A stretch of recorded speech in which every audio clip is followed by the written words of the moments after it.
নমস্কার বন্ধুরা, আমার সমস্ত ডিমপ্রেমিক বন্ধুদের জন্য আবারও আজ হাজির হয়েছি ডিমের একটা ইউনিক রেসিপি নিয়ে। আমরা ডিম কিন্তু অনেক রকমভাবেই বানিয়ে খেয়ে দেখেছি। একবার হলেও এই রকমভাবে ডিম বানিয়ে খেয়ে দেখো, এর স্বাদ কিন্তু মুখে লেগে থাকবে আর এর স্বাদ কখনোই কেউ ভুলতে পারবে না। ডিম খাওয়ার ইচ্ছাটা আরও বেড়ে যাবে। তাহলে চলো বন্ধুরা, দেখে নেওয়া যাক এই ডিমের রেসিপিটা। এই ডিমটা বানানোর জন্য প্রথমে আমি একটা মশলা তৈরি করে নেব। তার জন্য একটা বাটির মধ্যে দিয়ে দিলাম 1 চামচ হলুদ গুঁড়ো, 1 চামচ লঙ্কার গুঁড়ো, হাফ চামচ জিরে গুঁড়ো, হাফ চামচ কাশ্মীরি লঙ্কার গুঁড়ো, আর দিয়ে দিলাম স্বাদ মতো লবণ, আর এখানে দিয়ে দিচ্ছি 1 চামচ আদার পেস্ট, আর এখানে টমেটো কেচাপ দিয়ে দিলাম 2 চামচ। এখানে আমি টমেটো কেচাপটাই কিন্তু ব্যবহার করছি, তোমরা চাইলে টমেটোটাও ব্যবহার করতে পারো। এবার সব কিছু দিয়ে সামান্য একটু জল দিয়ে দিলাম, দিয়ে মশলাটাকে ভালোভাবে এটাকে গুলে নেব। এই রকমভাবে মশলাটা যদি গুলে রান্নাটা করা যায়, রান্নার স্বাদটা কিন্তু দ্বিগুণ বেড়ে যায়। দেখো মশলাটাকে ভালোভাবে আমি গুলিয়ে নিয়েছি। এবার আমি এই মশলাটাকে সরিয়ে রাখবো। দেখো মশলাটা কিন্তু খুব পাতলা হয়নি। এবার একটা মিক্সি জার নিয়ে নিলাম, এখানে দিয়ে দিলাম 2 পিস বড় সাইজের পেঁয়াজকে কেটে। এই রান্নাটায় যদি পেঁয়াজটা একটু বেটে দেওয়া যায়, রান্নাটা কিন্তু খুব সুন্দর হবে। এবার এই পেঁয়াজটাকে ভালোভাবে পেস্ট বানিয়ে নিয়েছি। দেখো পেঁয়াজটার পেস্টটা খুব সুন্দরভাবে মিহি হয়েছে। তোমাদেরকে একটু দেখিয়ে দিই, দেখো এই রকমভাবে পেঁয়াজটাকে বেটে নিলাম। এবার এটাকেও আমি সরিয়ে রাখবো। চলো এবার রান্নায় যাওয়া যাক। তার জন্য একটা কড়া বসিয়ে দিয়েছি, কড়ার মধ্যে দিয়ে দিলাম সর্ষের তেল।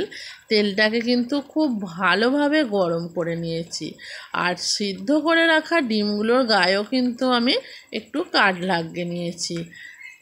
সেটা আর তোমাদের সাথে আমি দেখালাম না, ওটা স্কিপ হয়ে গেছে। এবার তেলের মধ্যে ডিমগুলোকে দিয়ে ভালোভাবে আমি ডিমগুলোকে উল্টে পাল্টে ভেজে নেব।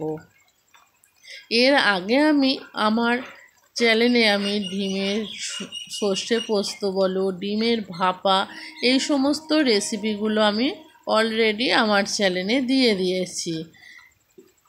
তারপর হোঁপা ডিমের একটা ধোঁকা বানিয়েছিলাম, সেটাও আমি আমার চ্যানেলে অলরেডি দিয়ে দিয়েছি। সেগুলো তোমরা ইচ্ছা হলে একবার হলেও দেখতে পারো। দেখো ডিমগুলোকে ভালোভাবে ভেজে নিয়েছি। এবার আমি ডিমগুলোকে তুলে নেব। এর থেকে কিন্তু বেশি ডিমগুলো ভাজবে না, তাহলে ডিমগুলো শক্ত হয়ে যাবে। ডিমগুলো সব তুলে নিয়েছি, আর কড়ার মধ্যে দেখো সর্ষের তেল আছে। ওই তেলের মধ্যে আমি দিয়ে দিলাম হাফ চামচ রসুন বাটা। রসুন বাটাটাকে দিয়ে ভালোভাবে আগে একটু কষিয়ে নিলাম। এবার যে মশলাটা তৈরি করে রেখেছিলাম, সেই মশলাটাকে তেলের মধ্যে দিয়ে দেব। দিয়ে ভালোভাবে মশলাটাকে একটু কষিয়ে নেব। মশলা থেকে যখন তেল ছেড়ে বেরিয়ে আসবে, তখনই বুঝে নিতে হবে এই মশলাটা রেডি হয়ে গেছে। দেখো মশলা থেকে খুব সুন্দরভাবে আমার তেল ছেড়ে বেরিয়ে আসছে। একদম এই মশলাটা রেডি হয়ে গেছে, আর মশলার কাঁচা গন্ধগুলোও চলে গেছে।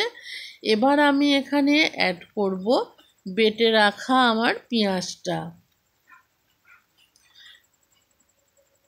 এবার আমি এখানে পেঁয়াজ বাটাটাকে দিয়ে দেব, দিয়ে ভালোভাবে পেঁয়াজটাকেও আমি কষিয়ে নেব।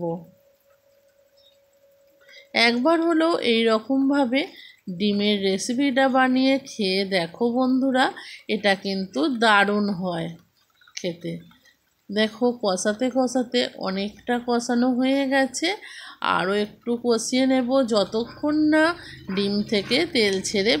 ডিমের কারি থেকে তেল ছেড়ে বেরিয়ে আসছে। তার জন্য একটা ঢাকা দিয়েছিলাম। এবার ঢাকাটা খুলে দেখাচ্ছি, দেখো কতটা সুন্দরভাবে আমার মশলা থেকে তেল ছেড়ে বেরিয়ে এসেছে। এবার ভালোভাবে আরও একটু কষিয়ে নিচ্ছি মশলাটাকে। মশলাটা কিন্তু আমার এখানে রেডি হয়ে গেছে। যখনই দেখবে মশলাটা থেকে তেল ছেড়ে বেরিয়ে এসেছে আর মশলাটা শুকনো শুকনো হয়ে গেছে, তখনই বুঝে নিতে হবে মশলাটা আমার রেডি হয়ে গেছে। দেখো মশলা থেকে খুব সুন্দরভাবে তেল ছেড়ে বেরিয়ে এসেছে।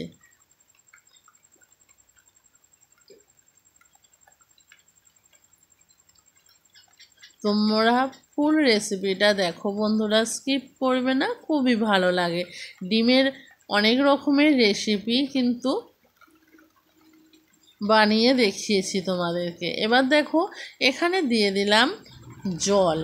এখানে কিন্তু খুব বেশি জল দেব না। তোমরা যদি গ্রেভিটা একটু বেশি পছন্দ করো তাহলে সেরকম একটু বেশি করে জলটা দিয়ে দেবে। আমি কিন্তু এর থেকে বেশি জলটা দেব না। এবার গ্রেভিটা খুব ভালোভাবে দেখো ফুটছে, আর এখানে দিয়ে দেব ভেজে তুলে রাখা ডিমগুলো। সমস্ত ডিমগুলো আমি এই গ্রেভির মধ্যে দিয়ে দেব, দিয়ে ভালোভাবে এটা ডিমটাকে গ্রেভির সাথে মিক্সড করে দেব। এখানে গ্রেভিটা দেখবে আরও একটু কিন্তু ফোটালে টেনে যাবে, তার জন্য এই রকম গ্রেভিটা রাখলাম। আর এই গ্রেভিটা মেখে ভাত খেতেও কিন্তু দুর্দান্ত লাগে। এবার একটু ঢাকা দিয়ে দেব। ঢাকা দিয়ে মিনিট দুয়েক এটা রান্না করে নেব। মিনিট দুয়েক পর দেখো কতটা সুন্দরভাবে এই ডিমের গা থেকে কিন্তু তেল ছেড়ে বেরিয়ে এসেছে। আর এই ডিমের কালিয়া রেসিপিটাও কিন্তু একদম পুরোপুরি কমপ্লিট হয়ে গেল। একটু হালকা হাতে নাড়াচাড়া করে দিলাম। এই ডিমের কালিয়া পরোটা বলো, রুটি বলো, ভাত, পোলাও, ফ্রাইড রাইস যার সাথেই খাও না কেন এটা কিন্তু খুবই সুন্দর লাগে। এবার আমি গ্যাসের ফ্লেমটা অফ করে দেব, দিয়ে একটা ঢাকা দিয়ে রাখবো।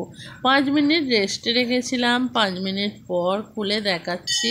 দেখো বন্ধুরা কত সুন্দরভাবে তৈরি হয়ে গেছে এই ডিমের কালিয়া। আজকের রেসিপিটা তোমাদের কেমন লাগলো অবশ্যই কিন্তু কমেন্ট করে জানাবে বন্ধুরা। আর তোমরা যদি আমাদের কাছ থেকে ডিমের অন্য কোনো রেসিপি দেখতে চাও সেটাও আমাদেরকে কমেন্ট করে জানাবে, সেই রেসিপিটা নিয়েও আমরা হাজির হব। তোমাদের যদি এই রেসিপিটা ভালো লাগে অবশ্যই বাড়িতে একবার হলেও ট্রাই করবে। তোমরা যদি ইউটিউব থেকে দেখে থাকো আমার চ্যানেলটাকে সাবস্ক্রাইব করে দেবে, আর ফেসবুক পেজ থেকে যদি দেখে থাকো পেজটাকে ফলো করবে নিত্য নতুন রেসিপিগুলো দেখার জন্য। আজকের মতো ভিডিওটা আমি এখানেই শেষ করছি। আবারও দেখা হবে পরের দিন নতুন কোনো এক ভিডিওর সাথে। টাটা।